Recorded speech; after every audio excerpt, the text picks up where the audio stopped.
Hey guys, thanks for tuning in. Today we have a very special guest, Ben Hop from Formagenda. Thanks for joining us.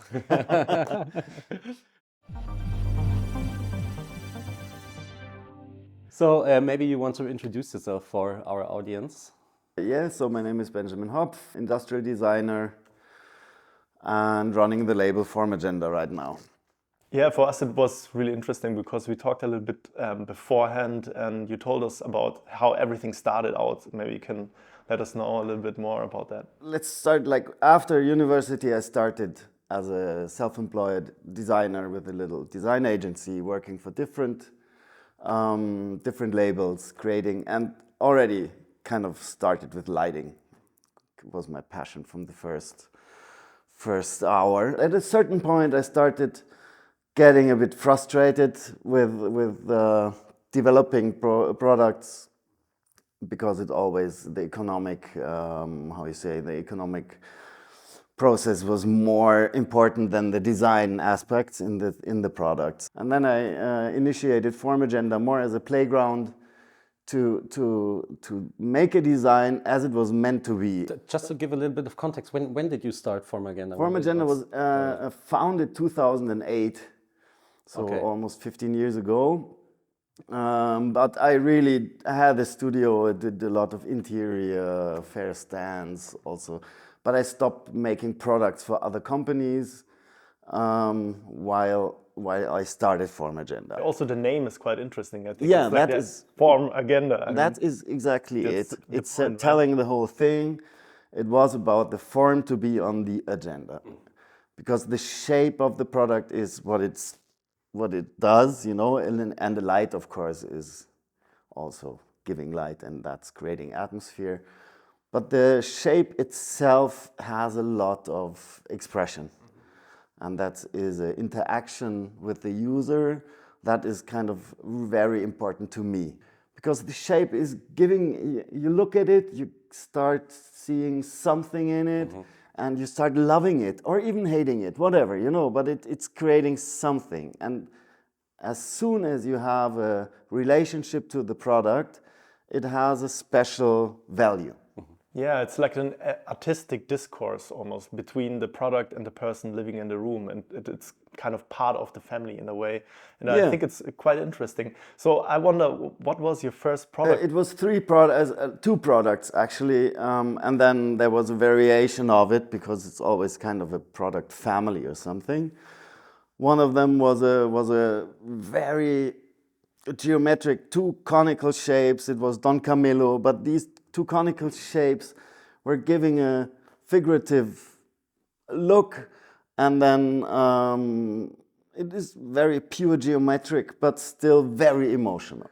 And everybody saw something different in it, you know. And that was one. And the second one is funny because we in that building was a lamp made of a thick, rough leather. And it was just cut the leather soon, and very few metal parts with it.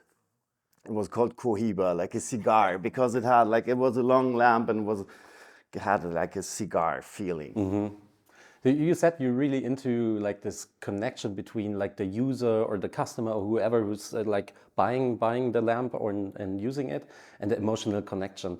Are there other design principles you're driving or that drive your work? Now you have a lot of them, you know, because there's new demands that I wasn't thinking of in the very beginning, of course. But the emotional content is one very strong driving part for Formagenda or from my work.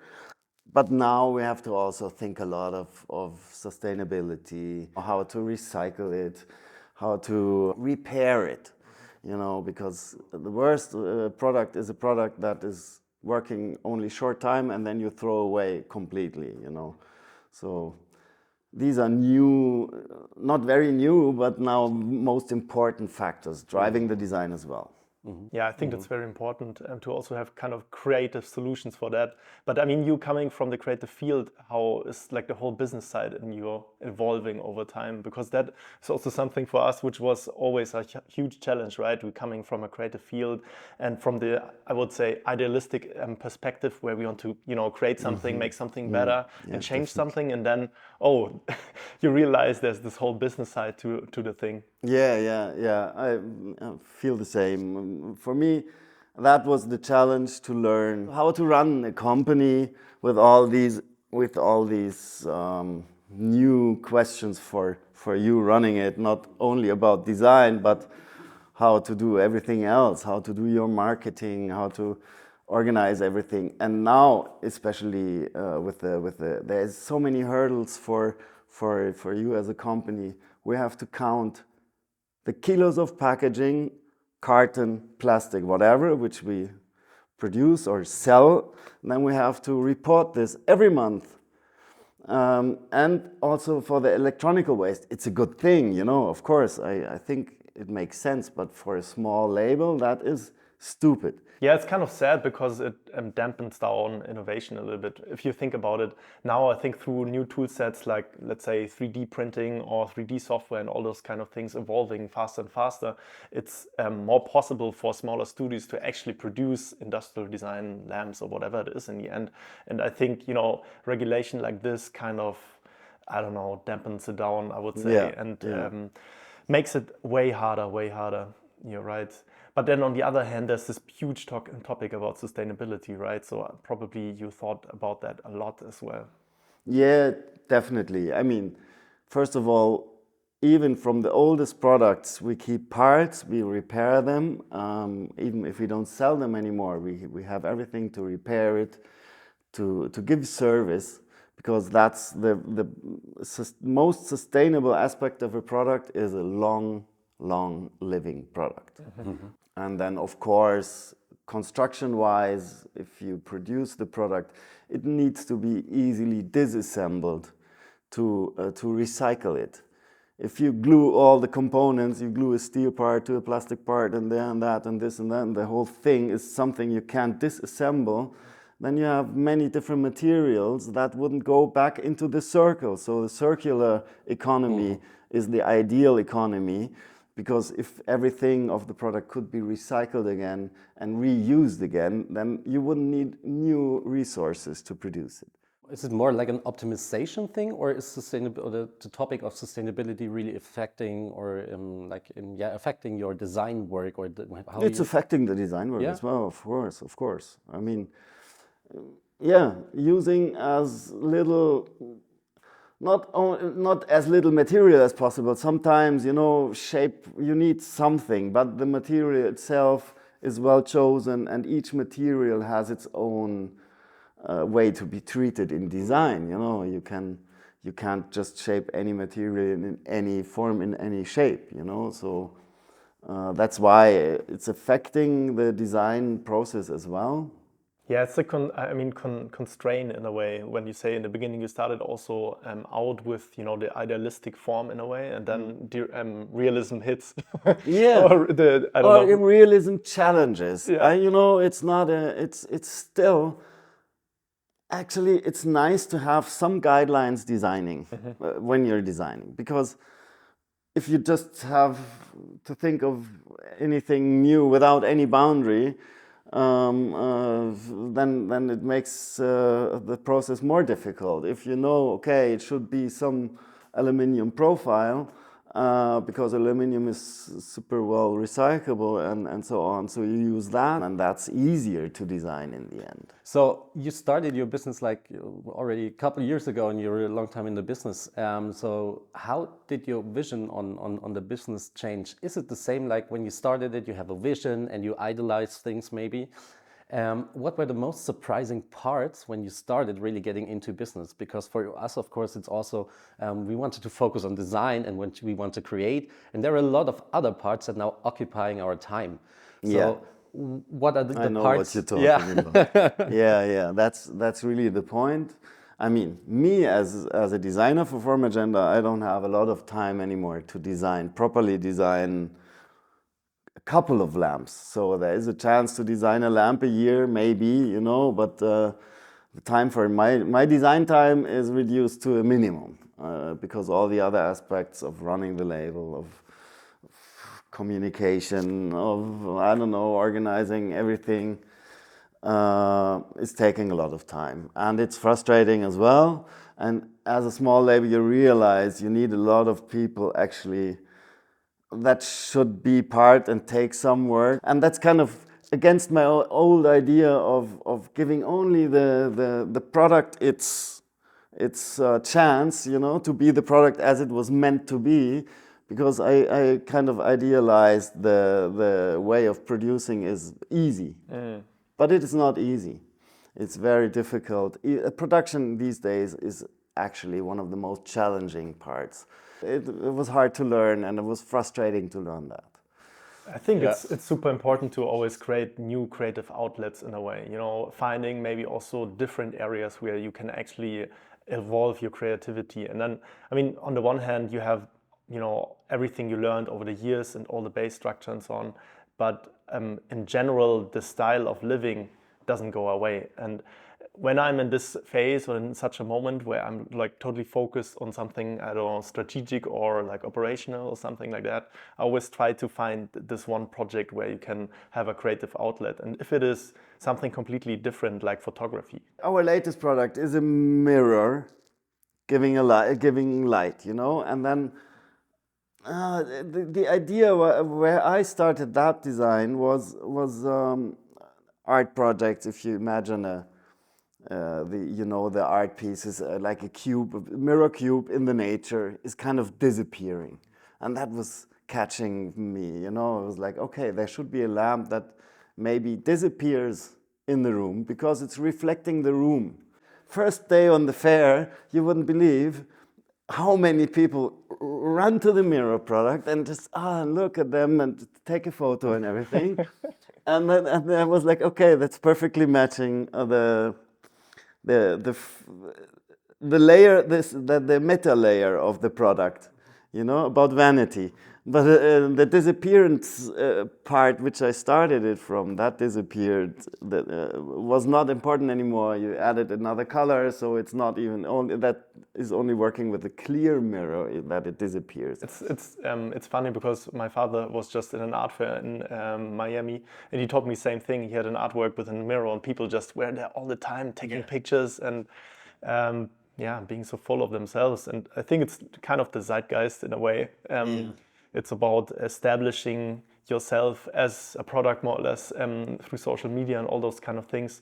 And then also kind of the idea of how can I differentiate myself maybe in a way and show myself in a different light. I'm at this and that fair, that art exhibition, or let's say this industrial design fair. So I just also the connection to art is still important in design in my point of view. You know, it's interdisciplinary, the creative work. Yeah, it's the expression and what it makes with the room or the person. I mean, the mirror thing is the one thing, but then on the other hand, also using different tool sets which kind of shape the form. I think that can also be a concept. And I'm just very fascinated by the idea that maybe you can merge a little bit of art and industrial and design together. We are working here together with Ingo Maurer as well, who unfortunately obviously passed away, but I think he had this very nice bow between those two areas as well. Yeah, definitely. I was super interested also in this new photography series you were producing, where you put basically all the different lamps in so different contexts. Maybe you can talk a little bit about that. How did it come to life? We counted how many products do we have and to make a schedule and this and that, and with 24 products in all the different variations of one product family. So it was 24 products. And then it was like, it's like 24 hours and it's so close to the deadline. We need to have the new catalog and so on. And we thought, okay, let's find 24 people, photographers, because we were looking for photos. So, okay. Then we started seeing how many photographers we know and which ones we like. And then we thought, okay, let's do that. Let's make a project to give a lamp to somebody, to a photographer, and don't ask him to make a proper product shots, just follow his own inspiration and kind of see how they see our universe. That was the interesting part of that project, that we didn't give a briefing, and we just sent the product and let them do their thing. The interdisciplinary process there was nice, because some of the photographers would call and, well, what should I do, you know?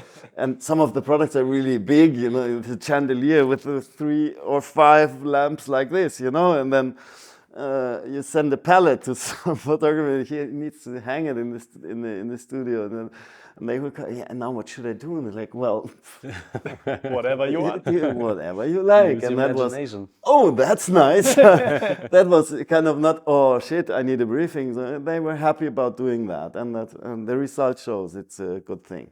I think it's cool because it's opening the doors. I mean, for you as an entrepreneur or something, it's actually taking a lot of risk because you don't know what the end result will be.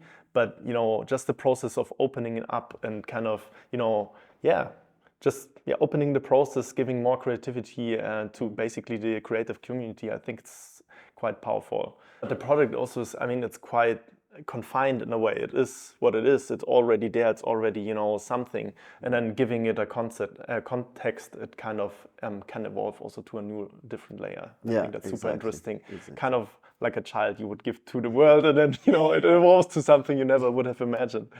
Yeah, and I mean, building the brand now probably is quite a huge task as well. Is that something you're thinking a lot about? Because we were talking a little bit about the visual appearance and especially kind of the image world of Formagenda. Yeah, so that's the thing. We are at a certain point, you know, being in international fairs, being well received, well known, but still being a small label. So now we need to improve a bit on that. Especially images is one thing, you know, the consumption of images the hunger for images is incredibly high these days, you know, like you need to have images, reels, videos, whatever. You need to have content. It's always that, you know, and organizing that is super expensive as well, you know, it's not easy to make that.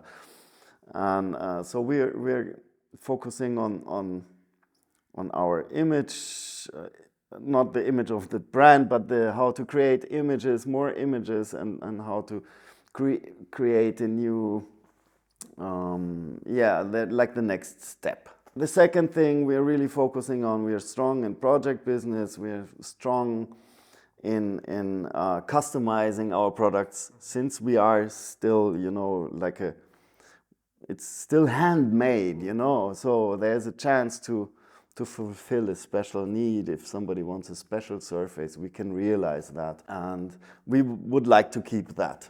Yeah. And what do you consider like the most important channels for you? So where do you get the most interaction with your followers, or with the community, with the people who follow your brand? Yeah, well, it's like our customers are basically architects and interior designers and specifiers for some projects. So we do a lot more project business than retail. So we're focusing on that, and that's those people you meet on the fairs. You can't really do like a acquisition easily, like the cold acquisition part, you call them. Well, you know, I mean, you can do that, but especially lighting is something you need to see. As I said, it's very emotional light. So. Yeah, 100%. I think it's interesting because we were talking so much about the visual appearance and kind of imagery on the one hand, which is, I would say, in my how I feel it, I would be more directed towards the end consumer, or like the broader image of the company, because you're, you know, kind of pumping it out through social media, or let's say other means. And then on the other hand, the fair makes so much sense, where you come in direct contact, you know, with those people, and you can actually have the experience of the light. And I just wonder, like, why do you want to focus so much on the imagery then, when you already know that the fair kind of is the thing where you can meet all those people? The architect will need images to convince the guy who's building the hotel or the office building or whatever. So he will need, of course, also a sample product or to show the light and so on, but he will also need images, and you will always need images. Of course, we're selling to end consumers as well. I mean, I couldn't say, well, I'm not focusing on that, but it's gonna be important all the time. I mean, we made the experience, for instance, we try to create a lot of content ourselves, and it's always the question of how you can direct it to which audience, basically, and really know a lot around that. And I think it takes a lot of time to be very precise in that field. That's why I'm just asking. Yeah. I mean, especially as the label is evolving, the images needed to get a new touch, new vibe.